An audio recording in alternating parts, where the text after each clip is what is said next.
Good morning. So this morning I read chapter 11 of Matthew, and this is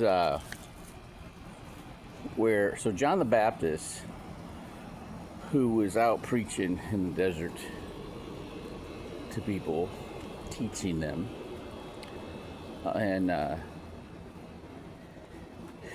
giving them the right interpretation, the symbolism, and you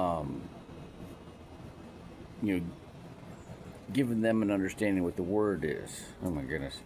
All right, so he's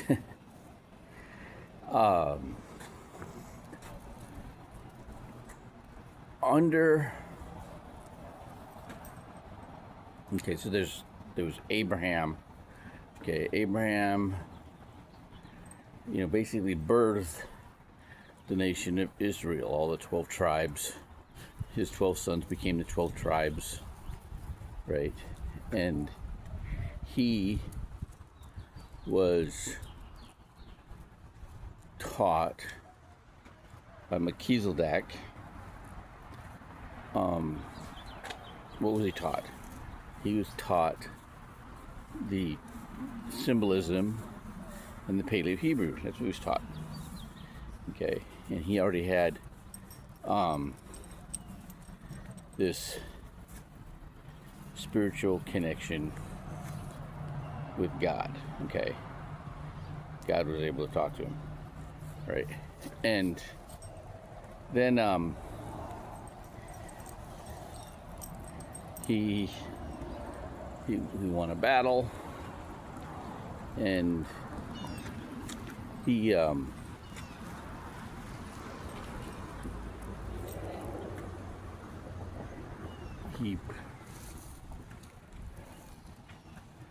raised his children. Of course, one of them was Joseph, and he ruled over all of Egypt, right?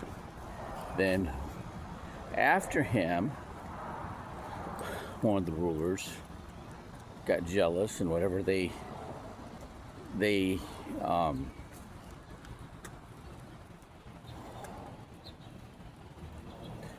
enslaved the Jews, and when they were in captivity in Egypt, they learned the Baal. They learned the faith of Baal, because that's what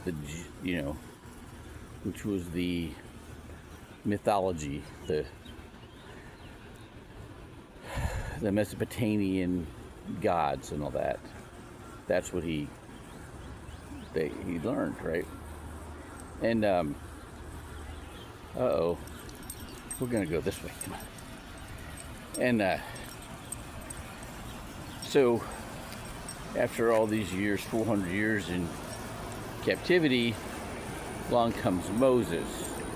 Okay, Moses was raised by the Egyptians, and then God come and spoke to him, right? And then he took the Jews out of Egypt, and he taught them. Well, he was trying to teach them, and they kept reverting back to the faith of Baal. And so God gave him the tablets, which taught him, it was killing two birds with one stone. It was teaching them the Paleo Hebrew, God's language, and it was teaching them the law.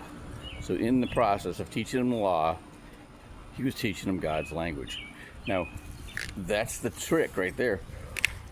When you learn the Paleo Hebrew and you read the 613 laws of Moses, you're like, it's not even saying the same thing. It's nothing. It's like, the Paleo Hebrew is all lovey-dovey. Where, so that was the spiritual law versus the letter of the law.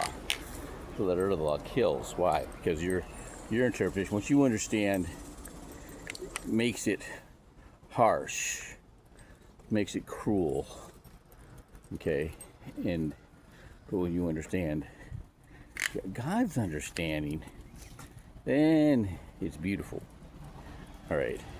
So that's what John the Baptist was trying to do, and he was basically giving them a basic understanding of this prior to Christ coming back, and then Christ was going to be doing the teaching. So what Christ ended up having to do was pick up where John the Baptist, because he got taken away, he got, put in prison because he was teaching it, and he was teaching the morals, right?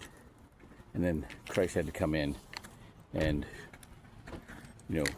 finish up there. All right. So when Christ is talking he's talking to the disciples of John the Baptist, which many of them later became his disciples. Okay, there's a progression there. Okay, and so that's how that went. All right, the dogs are getting excited. All right, bye.